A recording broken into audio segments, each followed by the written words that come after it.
a Mano Limpia, la nueva costumbre en la televisión de Miami. En las últimas horas se han estado produciendo una cantidad enorme de noticias, de información sobre el caso Posada Carriles, Estados Unidos, Cuba, Venezuela y El Salvador. Estados Unidos continúa buscando una relación constructiva con Venezuela, pero no permitirá que ningún líder solitario interrumpa su objetivo de fortalecer las instituciones democráticas en la región, afirmó hace unas horas el subsecretario de Estado Roger Noriega, en alusión evidentemente a Hugo Chávez. Según Noriega, desde la elección de Chávez en 1988 o 1998 más bien, e incluso después del referéndum del año pasado, Washington ha tratado de establecer relaciones constructivas en numerosas oportunidades con el gobierno de Caracas. Ese objetivo se mantiene en el presente, ratificó el subsecretario de Estado para Asuntos Hemisféricos, antes de lanzar una clara advertencia a Chávez. Pero lo que no permitiremos y no debemos permitir, dijo, es que un líder solitario con una agenda muy personal nos distraiga en la búsqueda de un programa positivo en la región hacia una sociedad productiva que hemos forjado con socios de voluntad, señaló Noriega. El subsecretario de Estado para Asuntos de América Latina se refirió también a la situación de Luis Posada Carriles, en la primera referencia directa de un funcionario de ese nivel en Washington al estatus del paramilitar anticastrista, aunque consideró que las acusaciones cubanas en su contra podrían ser completamente falsas. Noriega se mostró cauteloso al abordar la posible respuesta oficial a una solicitud de asilo político. Estados Unidos no tiene interés alguno en dar asilo a alguien que ha cometido acciones delictivas, declaró Noriega. Somos un país que respeta el imperio de la ley y la situación de Posada Carriles será analizada de manera tranquila y privada, agregó. Esta noche, siguiendo todas las aristas, todos los ángulos de esta controversia creada en torno a la figura de Posada Carriles, está con nosotros el hombre que compartió con él un pequeño espacio durante casi 10 años en una cárcel venezolana. El doctor Orlando Bosch Ávila, médico pediatra de formación, antiguo compañero de Fidel Castro en sus tiempos universitarios.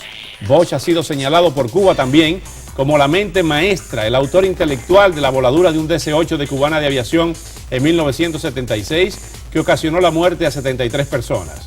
Por esa acción fue enjuiciado junto a Posada Carriles y los venezolanos Hernán Ricardo Lozano y Freddy Lugo. Después de largos años de cárcel, Orlando Bosch fue liberado por falta de pruebas. Hoy está en exclusiva en este programa para relatar su relación con Posada Carriles, una larga lista de acciones violentas contra el gobierno cubano y responder a la pregunta de si fue él o no quien hizo estallar en el aire ese avión cubano. Doctor, muchas gracias por acompañarnos esta noche. Gracias a ti. Hay una serie de informaciones, como decíamos al principio del programa, que nos han estado llegando a nuestra mesa de trabajo. Una de ellas que la Sala de Casación Penal, esta nos llegó de Caracas esta tardecita, la Sala de Casación Penal del Tribunal Supremo de Justicia declaró hoy procedente la solicitud de extradición de Luis Posada Carriles, a quien se le acusa de ser el responsable de la voladura de un avión de Cubana de Aviación, causando la muerte de más de 70 personas en 1976. La ponencia de la magistrada Deyanira Nieves fue aprobada con el voto concurrente de la magistrada Blanca Rosa Mármol de León. El pasado 26 de abril, el Tribunal 36 de Control del Área Metropolitana de Caracas acordó iniciar ante el Tribunal Supremo de Justicia los trámites para solicitar la extradición de Posada Carriles. Y en otra información, o en otras informaciones relacionadas con esto, señala que el presidente Tony Saca de El Salvador negó esta tarde que Estados Unidos haya solicitado a ese país centroamericano, a El Salvador, que se dé asilo político al anticastrista cubano Luis Posada Carriles, dice la nota de prensa asociada. Saca rechazó la versión en rueda de prensa, afirmando que en ningún momento el tema fue abordado en la reciente visita de la secretaria de Estado, Condoleezza Rice. Vamos a escuchar lo que dijo Roger Noriega en la tarde de hoy. No tenemos ningún interés en ofrecer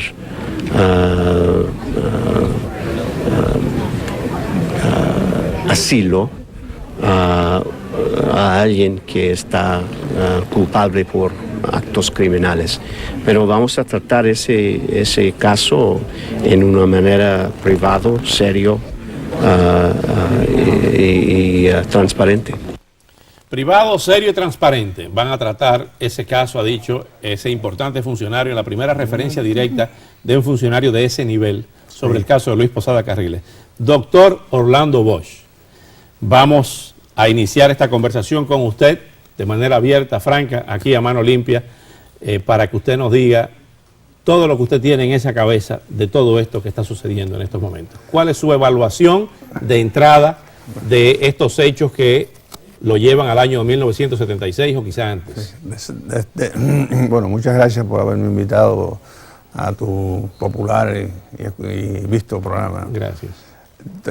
Ahí oí que el secretario de Estado Noriega dijo que los Estados Unidos no estaban en disposición de dar asilo a quienes habían cometido crímenes. Actividades criminales. Actividades criminales. En cierta forma se está refiriendo, aunque no directamente a Posada, porque es lo que se le ha preguntado. Más bien, perdone, para ser exacto, porque esto es muy delicado. Dice, Estados Unidos no tiene interés alguno en dar asilo a alguien que ha cometido acciones delictivas. Delictivas. Okay. Se está diciendo que Posada Caciles puede quedar, según ese departamento, pues está prácticamente acusando a Posada Caciles de actitudes delictivas, por supuesto, ¿no? Pero ellos, en este caso, pues, para centrar en la justicia venezolana, que es quien lo está pidiendo, quien está pidiendo la extradición, o ya vamos a comenzar con la justicia venezolana. Mira, Posada y yo, y los otros dos venezolanos, Freddy Lugo y Hernán Ricardo, fuimos acusados, fuimos absueltos. Primero estábamos en lo civil, allí estuvimos nada más que una semana, y una señora que era Delia Estaba, le decían los presos allí, la juez jinetera, era una señora soltera, de unos 40 y tantos años, por supuesto. Entonces nos pasaron al tribunal militar, y entonces en ese tribunal militar fuimos absueltos después de 5 años, fuimos absueltos los 4 por el tribunal, que estaba integrado por 3 coroneles y el fiscal militar, que era un teniente coronel.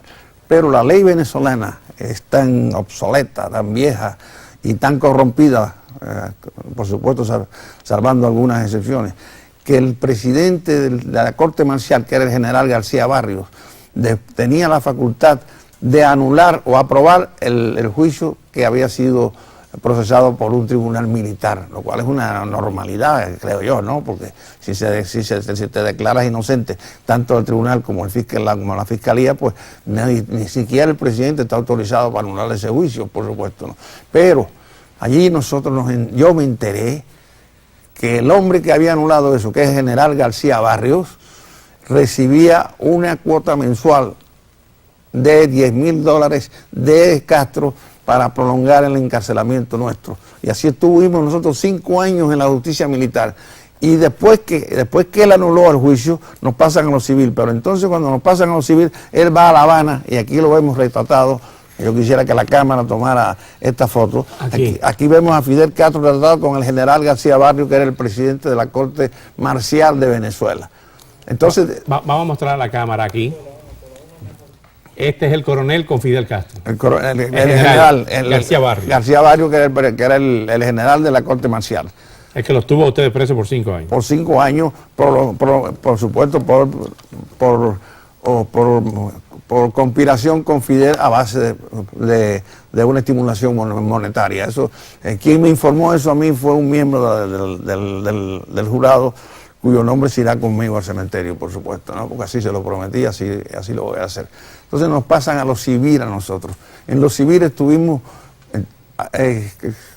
como 4 o 5 jueces. Un juez tenía el caso 1 año o 2, se inhibía después, pues, argumentaba alguna razón, ya sea amenaza. O sea, para los que no conocen este caso, ustedes no fueron condenados nunca en Venezuela por este caso de la voladura del avión. No, nunca. Pero sí. Entonces, los tribunales, que es donde quiero insistir, en Venezuela, hablando ya de la extradición actual que comentamos ahorita, con el perdón de los venezolanos y habiendo sus excepciones, la justicia venezolana, y la viví yo, es uno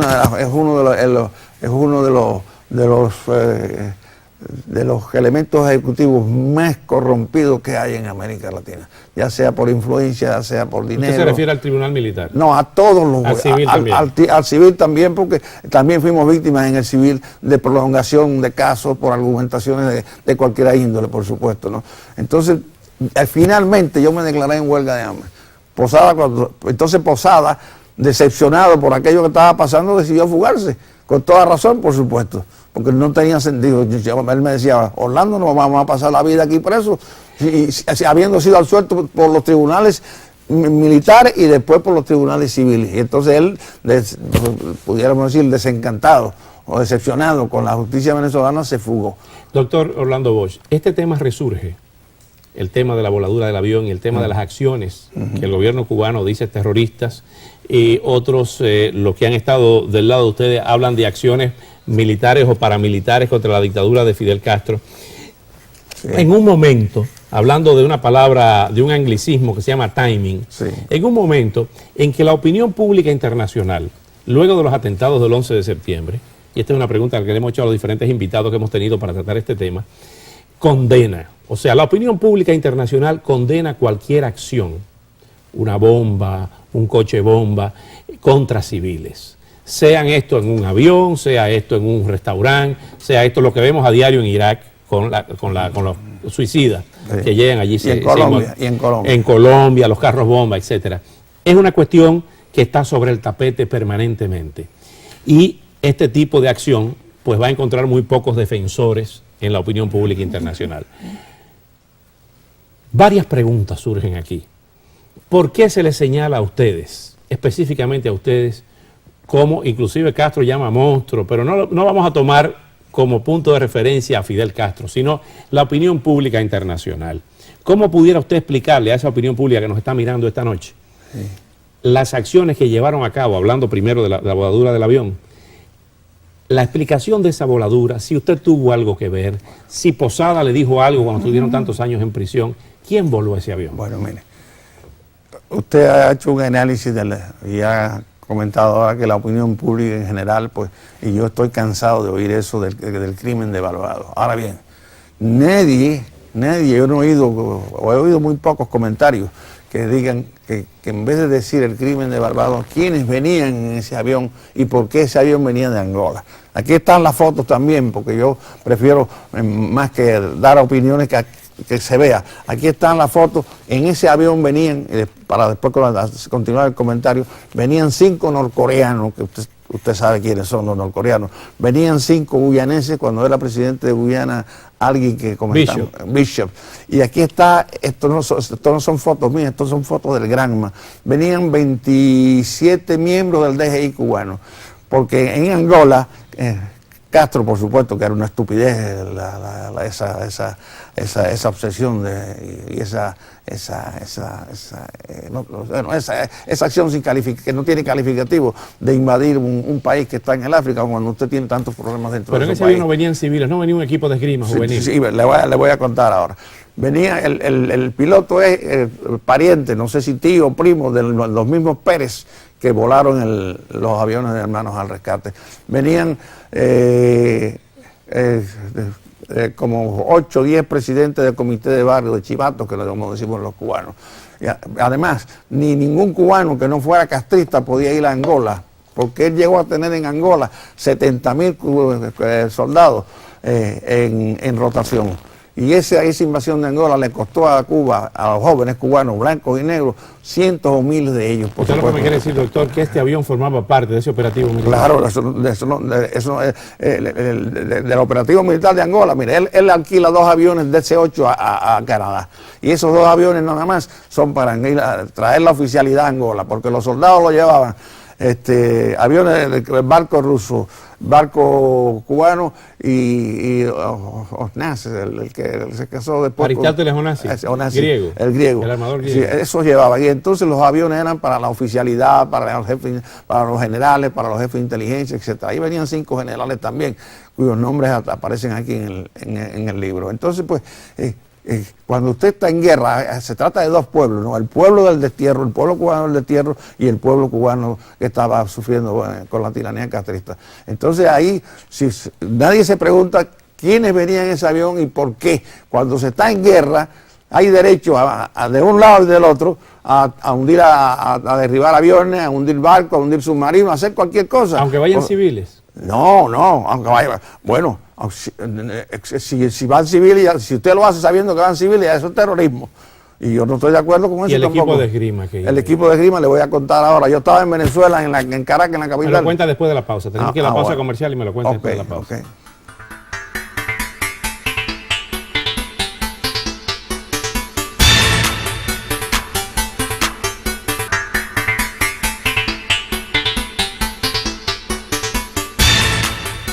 Doctor Orlando Bosch, quedamos en lo del equipo de esgrima. Usted empezaba a explicarnos su concepción de este caso. Bueno, mire, yo estaba en Caracas y estaba viendo la televisión. Y entonces eran toda esta información que le voy a dar es de no solo la que vi, sino de la DICIP. Como usted sabe que nosotros pues teníamos relaciones o teníamos amigos allí. Luis Posada tuvo mucho tiempo en la DICIP.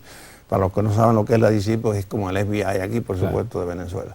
Entonces, pues, yo vi en la televisión un reportero deportista que interrogó a eran 5 negritas, y yo no soy racista, por supuesto, ¿no? Y que iban, y 21 hombres del G2, ese es el informe del DGI cubano, o como se dice, de uno de los aparatos esos represivos que tiene Castro. Entonces le dice el reportero a una de ellas, mire, Cuba se ha distinguido mucho en dos deportes, que es el boxeo y el béisbol, pero nunca en el esgrima, y ustedes se han llevado las 5 medallas del esgrima.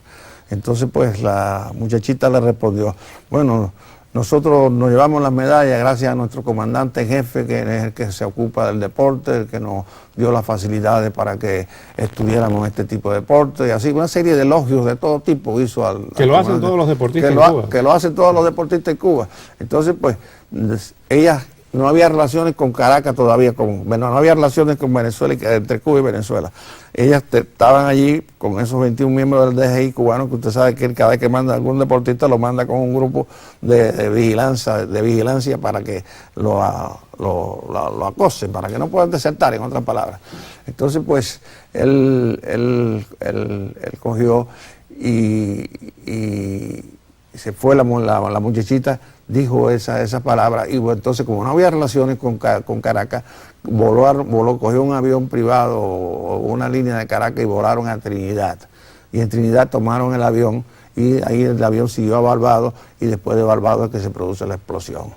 Entonces, ¿Usted estaba en Caracas en ese momento? Yo estaba en Caracas en ese momento. ¿Y qué hacía usted en Caracas? Esperando una entrevista con Carlos Andrés Pérez, el cual había insistido mucho en entrevistarse con mi persona.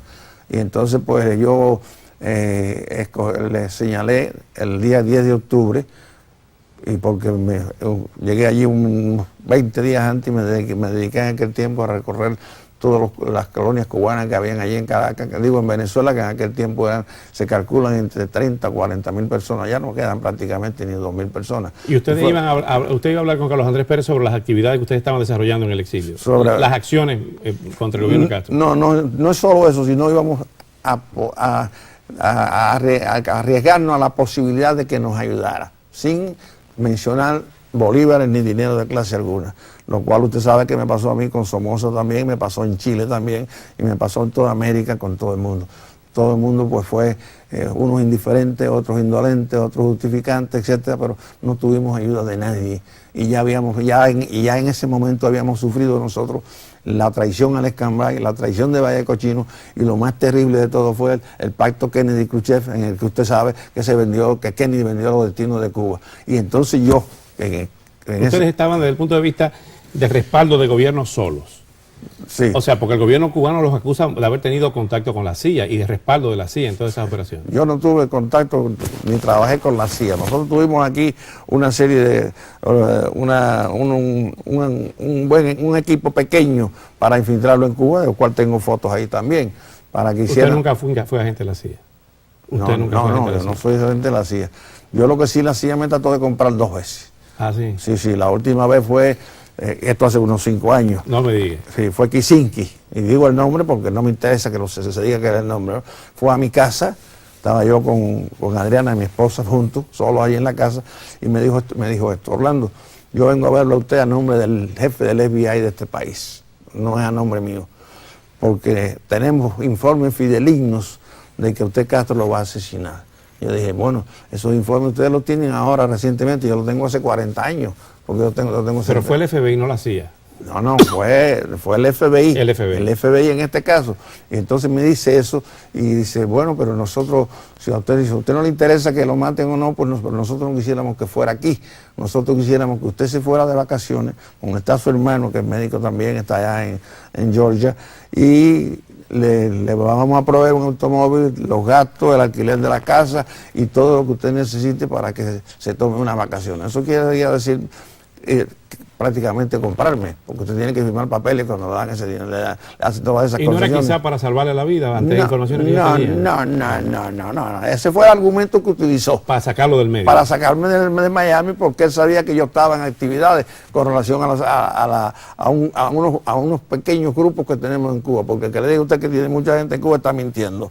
Entonces ellos sabían de mis actividades. Lo que pasa es que no podían probarme porque ya me habían disparado 29 meses cuando llegué de Venezuela sin causa de ninguna clase. A eso vamos a llegar más adelante en el programa. Estamos que usted se iba a reunir con Carlos Andrés Pérez el 10 de octubre, sí, el 10 de octubre del año 76. Sí, el día 6 explota el avión. Explota el avión. Y usted estaba en Caracas. Y yo estaba en Caracas. ¿Cómo se entera usted por las noticias? Enseguida por las noticias. Y Posada, como cuando yo fui a Venezuela, yo hablé con Posada porque somos compañeros y además Posada se había ido de aquí decepcionado después de las tradiciones del CIA y de toda la política aquella norteamericana con relación a Castro. Ya Posada no estaba, según su abogado, o según el abogado Chafardet, ellos dos tenían una empresa privada de investigación. Eso es. Ya él no estaba, como había estado en el gobierno del doctor Rafael Caldera en la DICIP. No, porque Posada era ciudadano venezolano. Era ciudadano, no, y además de eso, allí, desafortunadamente, para perjuicio del país, cuando cambia el gobierno, le cambian la policía. Y los jueces también. Ahora tiene usted que el Chávez pues ha cesanteado una serie de miembros de la Corte Suprema. Y ha ampliado la Corte Suprema con gente de él, igual que ha hecho con los militares, por supuesto, ¿no? Pero yo, Posada, cuando llegué allí, hablé con él mucho rato, porque somos buenos, éramos amigos desde antes, y entonces pues él me dijo, yo en las condiciones que lo encontré estaba muy bien, él tenía una compañía esta que usted me hizo referencia, de investigación. ¿Y cómo lo meten ustedes en ese lío? Ustedes están allí en Caracas y de buenas a primeras que los van a arrestar. Bueno, porque aquí es que lo dijo Chefaldé ayer, el jefe de la DICIP era este hombre, Orlando García. Y Orlando García, está aquí en Miami. Sí, que está aquí en Miami. Y Orlando García, que por cierto, no es una crítica, pero era un alcohólico crónico. Si está viendo este programa, que debe estarlo viendo, invitamos públicamente al señor Orlando García si quiere venir a este programa a contar su versión si lo desea. Sí. Entonces Orlando García era un enemigo político de Posada Carril. Ah, ¿sí? Sí, porque Posada Carril era copellano y Orlando García era adeco de la gente de Carlos Siendo Andrés. Los dos cubanos, nacidos en Cuba. Sí, siendo los dos nacidos en Cuba, pero ya el disgusto y la polémica venía así ya bastante tiempo, ¿no? Le voy a decir había punta entre los dos. Entre los dos. Y entonces pues él coge y prende a Posada. O sea, lo arresta. Lo arresta. Y entonces pues después empiezan los periódicos a salir allí en Venezuela. Se rumora que el doctor Orlando Boche está en Caracas después del día 6 cuando vuela el avión. Y entonces pues me van a buscar a mí, ellos sabían dónde yo estaba, porque yo estaba allí para una entrevista con el presidente. ¿Usted estaba en un hotel? No, estaba en una casa privada. Primero estaba en un hotel, primero me llevaron a un hotel y después estaba en una casa de un compañero. Había muchos, como le dije, había muchos cubanos buenos allí, compañeros que yo conocía. Y entonces pues me manda a buscar y que quiera hablar conmigo. Entonces pues me dice que me quede en la DICIP porque hay ese rumor en la calle y están los periódicos extraños. Bueno, chico, que tiene ¿Quién le dice eso? Orlando García. Orlando García. Que se quede ahí en la DICIP. En la DICIP. Pero no como detenido. No. O sea, allí estuve yo varios días con Posada y no tuve detenido. Y entonces, después que estamos allí, viene Orlando García, a nombre de Carlos Andrés Pérez, y me dice, mira, te vengo a decir aquí que el presidente me ha dicho que tiene pasaporte de 3 países para ti. Tiene los recursos que tú pidas para que te vayas y sigas luchando por la libertad de Cuba. Y yo le dije, ¿y Posada Carriles? Y dice, no, Posada Carriles no. Posada Carriles va a seguir preso y va a haber juicio. Le digo, dile al presidente que no, que yo he cometido muchos errores en mi vida, pero ninguno de traidor. Y yo no puedo dejar para Posada Carriles, que es mi amigo, que es mi compañero, no puedo dejarlo en la estacada. O nos vamos los dos o no se va ninguno de los dos. Porque los otros 2 venezolanos estaban allá en Barbados y nosotros no podíamos hacer nada por ellos, por supuesto, y a uno de ellos inclusive yo no lo conocía, a Lugo yo no lo conocía. Y entonces, y al otro Ricardo sí lo conocía porque era empleado le hacía servicio de fotografías y de investigaciones y esas cosas, Posada Carriles. Y entonces pues volvió y me dijo, dice el presidente, que tú eres un patriota, que tú eres esto, que una serie de elogios, hay hipócritas, ¿no? Pero que no, entonces pues habrá juicio. Y ahí pues comenzó la tarea aquella y comenzó todo. Doctor Orlando Bosch, ¿usted no tuvo y Posada no tuvieron nada que ver con la voladura del avión o volaron el avión? No, nosotros no tenemos nada que ver con eso. Y la historia escribirá un día, cuando ya no estemos aquí, eso, históricamente eso que espero yo que quede plasmado y que quede esclarecido, por supuesto. Pero ese era un avión de guerra. Y entonces se nos acusa también de la violencia. Y yo tengo los principios y sigo mucho el pensamiento martiano, sobre todo aquel que dijo, yo no soy un hombre empedernido, no ligo mi vida a los tumultos, pero cuando hay que cumplir con un deber lo cumplo, aunque este sea impopular. Ahora, doctor, aunque usted no tuvo que ver, nos acaba de decir que no tuvo que ver con la voladura de ese avión, ¿usted está justificando la voladura de ese avión o lo está explicando? No. Mire, yo le voy a decir lo que dice en uno de los juicios. Y ahí se lo estoy diciendo todo. Estamos en guerra con Castro, por supuesto, ¿no? Sin embargo, los que hicieron eso, los aviones de Habana a Madrid, Habana a Washington, Habana a Nueva York, ningún avión de esos fue tocado. Ese era un avión de guerra, por supuesto, ¿no?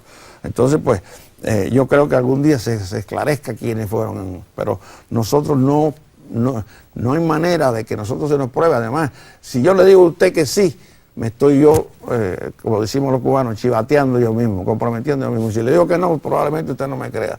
Entonces, pues, esa pregunta yo le digo a usted que se traslade a los tribunales venezolanos, a los militares y a los civiles, a ver si es verdad que un acto de esa naturaleza se puede absorber por influencia o por cualquier otro tipo de alternativa a un hombre como yo y Posada Carriles. Hay evidentemente una serie de hechos que continuaron posteriormente. Usted continuó con una organización en la guerra por los caminos del mundo, sí, al igual que Posada. Sí. ¿Cuáles acciones, ya pasando la página de lo del avión de Barbados, que es lo que tiene ahora sobre el tapete la campaña de Fidel Castro y los discursos y las movilizaciones, cuáles otras acciones entonces cometieron ustedes contra el gobierno de Fidel Castro? Sí. Hubo una que está, que es récord público, que es el bazucazo al barco polaco. Sí. El Polanica, ¿no? El Polanica. Me lo dice después de la pausa comercial. Bueno. Con la pausa comercial regresamos con el doctor Orlando Bosch.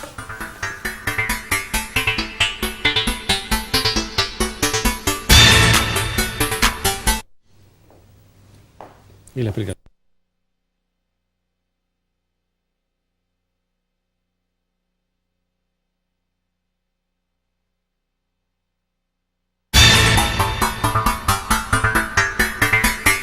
Volviendo al tema de las acciones que ustedes llevaron, hay aquí de los archivos públicos del FBI que están en el internet bajo los términos de Cuban Information Archives, archivos de información cubana.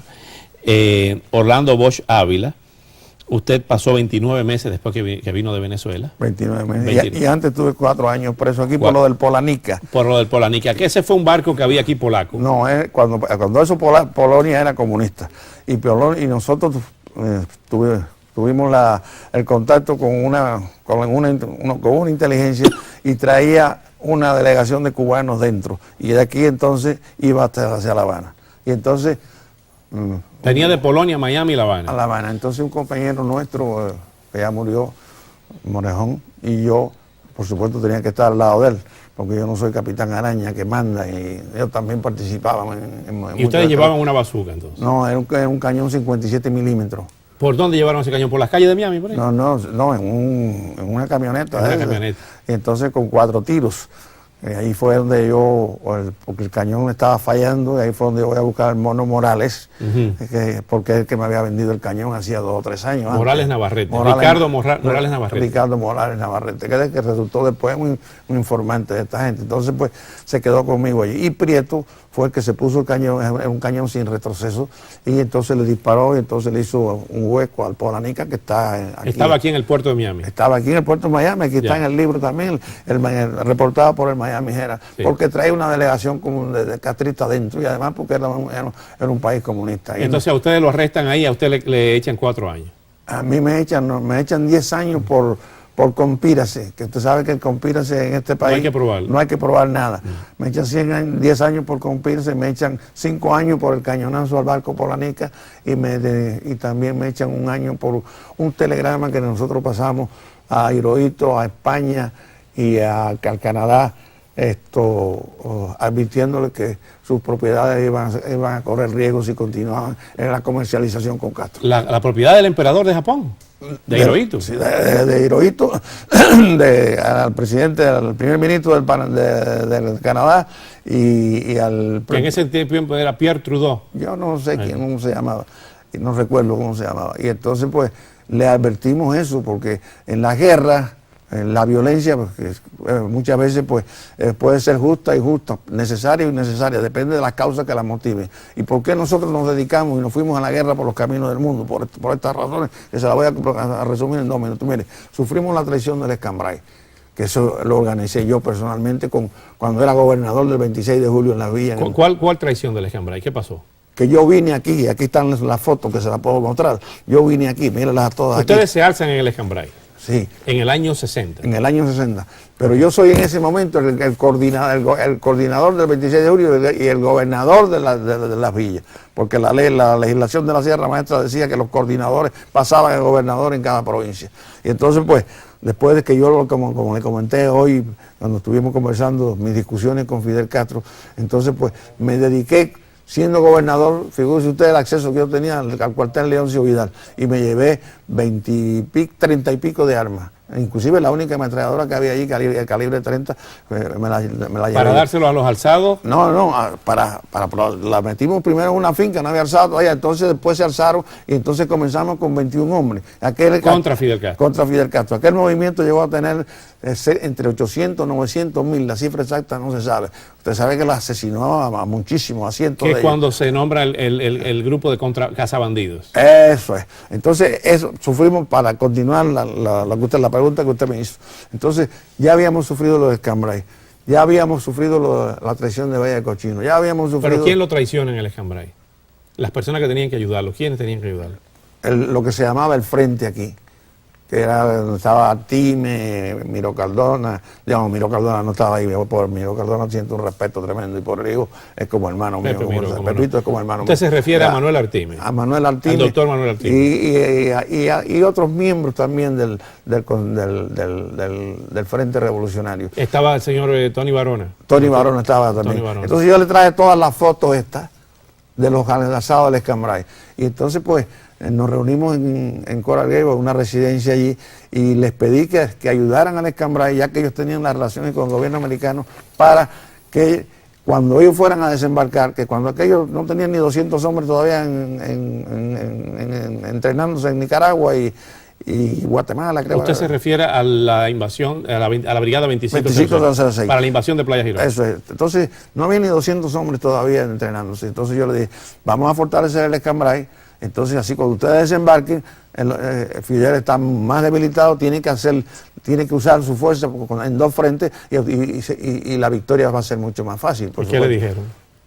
Nada, no me dijeron nada, me dijeron que iban a estudiar eso, nada, porque ellos creían que teniendo el respaldo del gobierno de los Estados Unidos, ellos no necesitaban más nada. ¿Y a usted no lo integraron a los planes de Playa Girón de Bahía de Cochino? No, porque entonces, a mí me invitaron, pero si yo me integraba a los planes de Playa Girón, yo estaba traicionando a los que yo vine a representar aquí, que eran los alzados del Escambray. Y entonces yo lo que vine es a pedirle ayuda para ellos, porque estaban, todo eso, y todos eran miembros del 26 de julio, y fue una conspiración muy bonita. Pero cuando llego aquí, hago los planteamientos entre Artime, un americano, el CIA, el otro, qué sé yo, tuve como 8 o 10 entrevistas y no pude lograr nada. Entonces, continuando lo que yo le decía, después de la traición de Valle de Cochino, después del pacto Kennedy-Khrushchev, figúrese usted, llevábamos nosotros luchando un montón de años. Entonces, usted decide empezar a viajar entonces por Latinoamérica. Ahí es donde voy. Okay. Entonces viendo una Latinoamérica que unos eran indolentes, otros indiferentes y otros hasta cómplices de Castro. Viendo un gobierno americano presidido por Kennedy que nos había traicionado. Viendo al mundo entero con simpatías hacia la tiranía. Entonces pues nos reunimos aquí un grupo de cubanos y entonces dijimos vamos para vamos a declarar o vamos a movilizar todo lo que podamos hacer bajo el eslogan de la guerra por los caminos del mundo. Y así nos fuimos.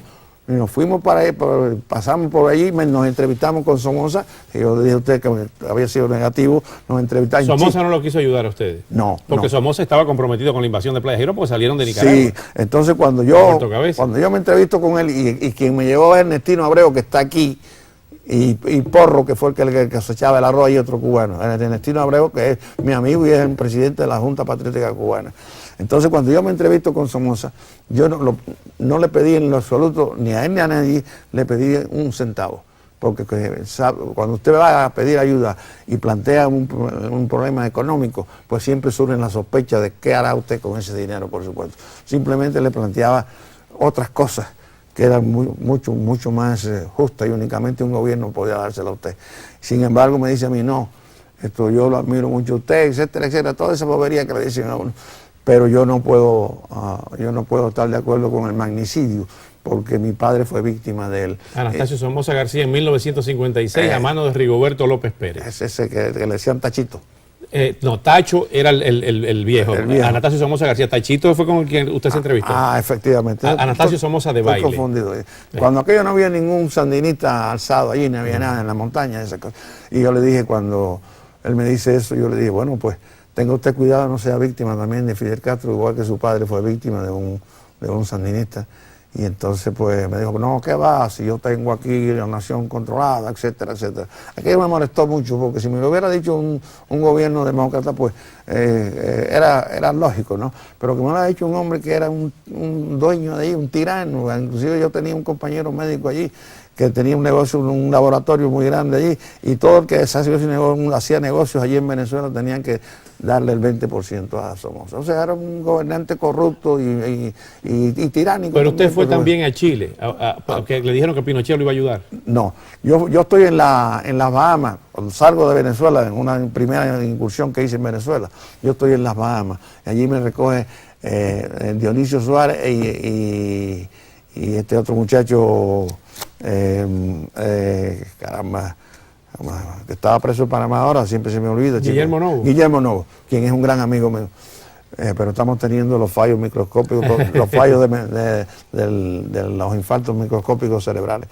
Entonces, pues me van a buscar en las Bahamas y me dicen, vamos para Chile.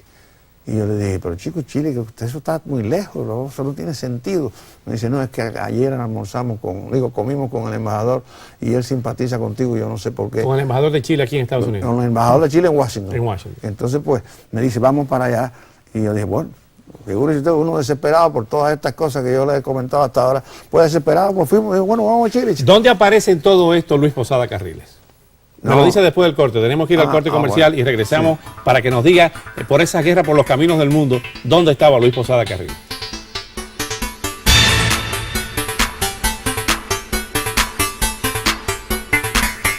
Continuando con el doctor Orlando Bosch, que me va a decir dónde aparece en todo esto Luis Posada Carriles.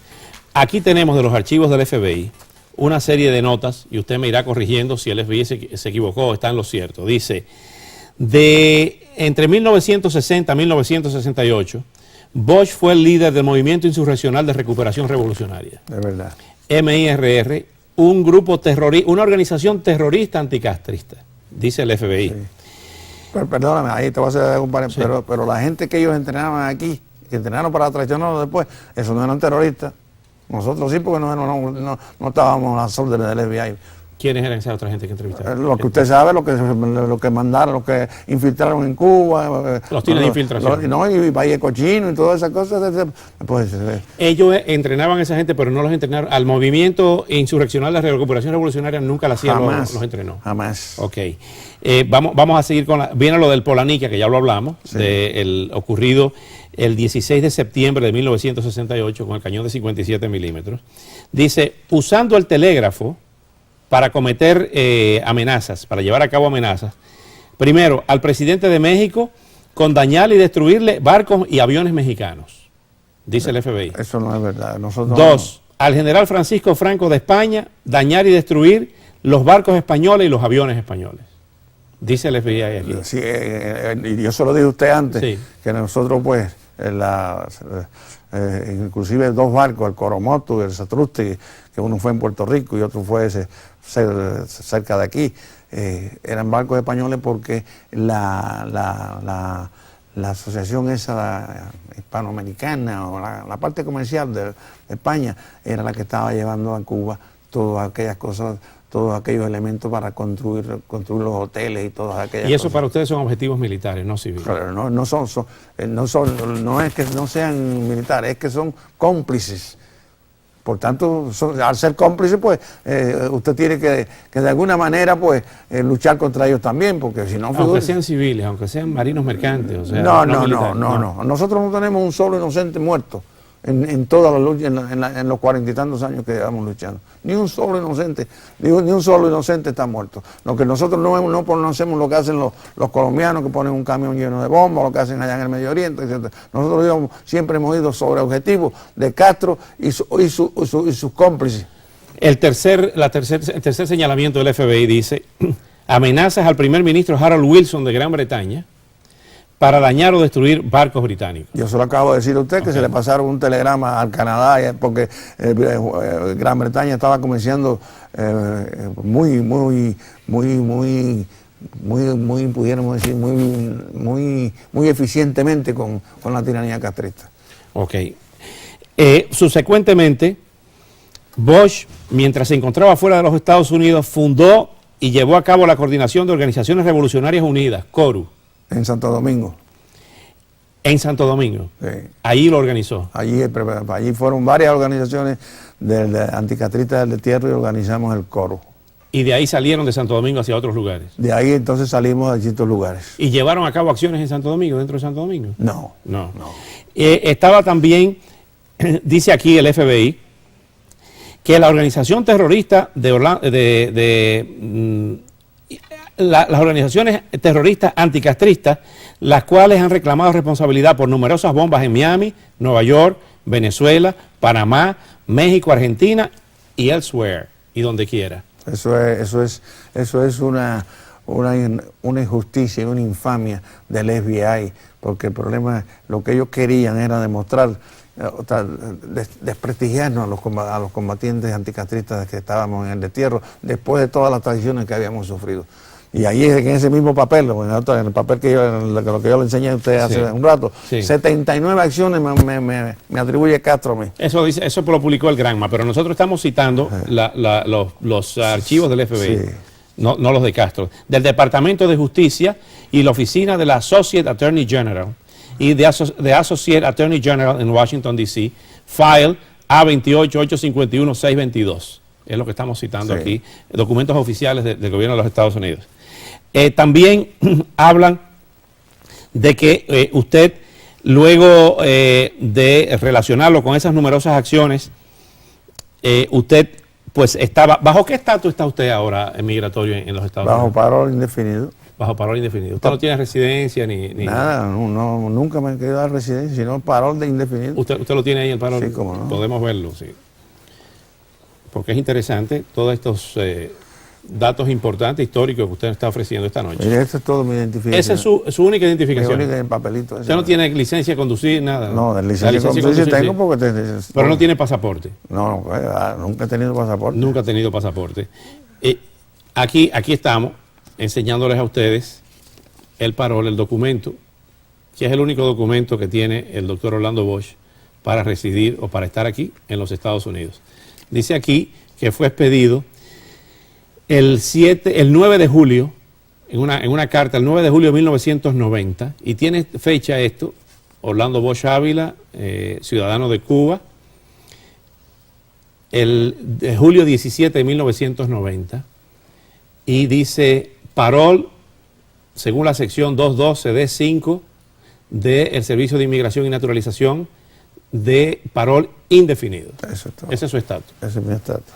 Eso es lo único que usted tiene. No, por supuesto, no necesito más ninguna otra cosa que esto.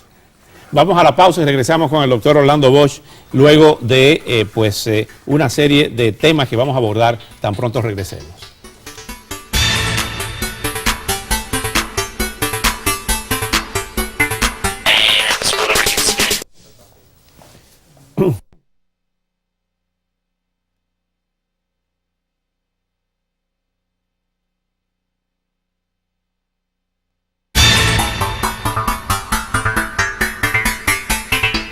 Luis Posada Carriles, dice el subsecretario Noriega que el gobierno oficialmente de Estados Unidos no tiene información dónde está Luis Posada Carriles. Su abogado ha dicho que está aquí, Santiago Álvarez ha dicho que está aquí, en este mismo espacio.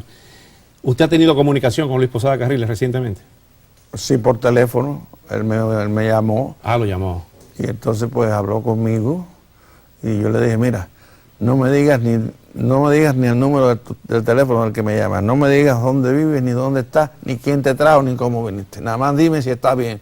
Me dijo, sí, yo me siento bien. ¿Cómo está su condición? Porque tenía problemas en el habla. La voz la tiene muy alterada porque usted sabe que en un atentado que le hicieron en Guatemala le seccionaron la raíz de la lengua. Y entonces pues parece que ellos no hicieron un buen trabajo quirúrgico allí y habla muy confuso, por supuesto. ¿Habla muy confuso? Sí, sí. Pero ¿Y qué más le dijo en esa conversación? No, es que yo le dije, lo único que quiero saber es si está bien, pero más nada que eso. Y le estoy diciendo esto porque todo el mundo sabe, y lo ha dicho todo el mundo, de que Luis Posada Carriles está aquí. Si no, yo hubiera evadido su pregunta, por supuesto, ¿no? Pero todo el mundo sabe que está aquí, el abogado lo dijo que estaba aquí, el gobierno ha dicho que lo va a juzgar. O sea, por esa llamada usted confirma que está aquí, que lo llamó de aquí. Claro, claro. ¿Cómo se conforma todo esto de que ante la opinión pública y ante la campaña fuerte del gobierno cubano, los dos nombres que se mencionan como los dos responsables de la voladura de ese avión de Barbados y los grandes responsables de actos que el gobierno cubano y parte del FBI dice como actos terroristas son ustedes dos? ¿Por qué no se ha podido, y esta es una pregunta que le hicimos al abogado y que la reiteramos, ¿por qué no han podido ustedes rebatir convincentemente ante la opinión pública internacional esas acusaciones que se le hacen? En mi caso personal, Fidel Castro me ha acusado a mí de todo porque yo lo he combatido a todo riesgo y enfrentando todas las consecuencias. Desde el escambray, como le dije antes, hasta la guerra por los caminos del mundo, todo tipo de actividades. Pero usted formó parte del gobierno revolucionario cuando llegó al poder. Por supuesto, le dije antes que yo era el coordinador del 26 de julio, por supuesto, ¿no? Y entonces, pues, él... Y luchó contra Batista. Seguro. ¿Usted? Pero entonces a él lo más heroico que ha habido en este proceso, ya lo que más le temió él fue al escambray. Eso él mismo lo dijo un día.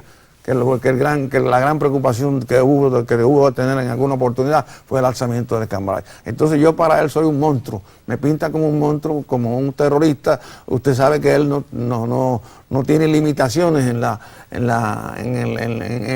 el ensañamiento con las personas. Y por eso me dice todo eso. Y a mí eso pues no me mortifica en absoluto. ¿Usted sigue creyendo en la violencia como método de lucha? No, mire, no es que yo siga creyendo en la violencia, sino es que yo me guío por los grandes estadistas que han estado implicados en cuestiones de violencia. Por ejemplo, Winston Churchill dijo que la violencia era la esencia de la guerra, que la conmiseración era pura imbecilidad. Martí dijo, por ejemplo, estas palabras: yo no soy un revolucionario empedernido, yo no le digo mi vida a los tumultos, pero cumplo con mi deber, aunque este sea impopular. Bolívar dijo por allá, cuando estaba luchando por la libertad de América, dijo... justifico la violencia porque con ella es la única manera de lograr la libertad y la felicidad de los pueblos. Entonces pues prácticamente yo soy médico, yo me eduqué para salvar vidas y vidas de niños, porque yo era pediatra, por supuesto, pero hay momentos, como antes le dije, en que es la única alternativa que usted tiene, porque usted no puede combatir a un tirano con una Biblia debajo del brazo. Es igual que lo que se está haciendo mundialmente, lo que estamos haciendo los cubanos mundialmente, que es ir a Ginebra, declaraciones internacionales, visitar al presidente. ¿Usted no cree en eso? No cree, lo elogio eso, por supuesto. Pero si usted no matrimonia eso con la acción dentro de Cuba, usted puede estar 40 años en eso.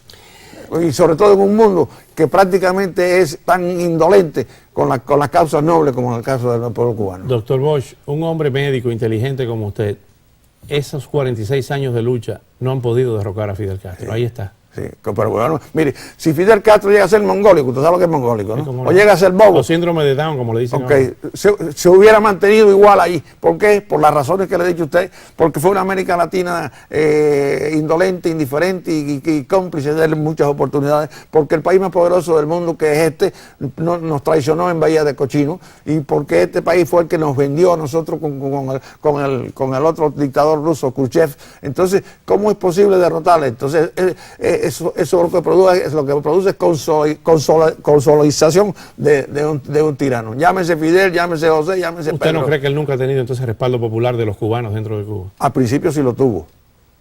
Cuando tomó posesión, y yo era uno de ellos, en el 59, pero a los 6 meses yo tuve una entrevista, a los 3 meses y después a los 6 tuve una entrevista con él, porque vivía al lado mío inclusive, y Ustedes eran amigos cuando estudiantes, ¿no? Claro, pero él, ahora que usted me dice eso, aquí se habla mucho del ganterismo universitario de Fidel Castro. Fidel Castro, aquí está la prueba de la fotografía, Fidel Castro era un miembro de la Escuela de Derecho, nada más, un delegado. Y aquí está la fotografía de quien era la Federación Estudiantil Universitaria en aquel tiempo. Ahí tiene usted a Enrique Ovares, que la presidía, Orlando Boche, que era el secretario general y presidente de la Escuela de Medicina, Baudilio, presidente de la Escuela de Derecho. Y así todos los presidentes, aquí están, Fundora inclusive, el gran héroe Fundora. Él no podía hacer nada ahí en la universidad. El ganterismo de él era en la calle, por supuesto. Ahí sí era un gante. Nos quedan pocos minutos. Nos quedan pocos minutos. ¿Qué va a pasar? Si Fidel Castro usted lo tuviera enfrente, ¿usted trataría de modificarle la salud? No, iría más allá. Iría más allá. Sí. ¿Qué le haría usted a Fidel Castro? Lo que se le puede hacer a cualquier tirano y a cualquier asesino de mi pueblo. Lo que obliga a un ser humano a moralmente crear un precedente. Ya se nos acabó el tiempo, hubo movilizaciones para ponerlo en libertad aquí cuando estuvo 29 meses. Usted vendió limones en la calle. Limones en la calle. ¿Qué va a pasar rápidamente con Posada Carriles en este momento que las circunstancias internacionales y nacionales son diferentes en una guerra global contra el terrorismo de este país? Sí. ¿Qué cree usted que le va a pasar ahora? No tengo la menor idea de qué es lo que le va a pasar a él, ni qué actitud o qué decisión va a tomar este país. Lo que sí le digo es, como le dije antes, si lo mandan a Venezuela, lo están mandando al paredón. Porque no solo Chávez, sino a través de la Corte Suprema o de cualquier estamento jurídico de eso, lo van a mandar a La Habana. Doctor Orlando Bosch Ávila, gracias por acompañarnos esta noche. Gracias a ti. Este tema va a seguir y la invitación está abierta para seguir conversando sobre este y otros temas tan importantes para la historia de Estados Unidos, la historia de su país, de Cuba y la historia latinoamericana. Hasta mañana con otro gran programa como ustedes se merecen, a mano limpia.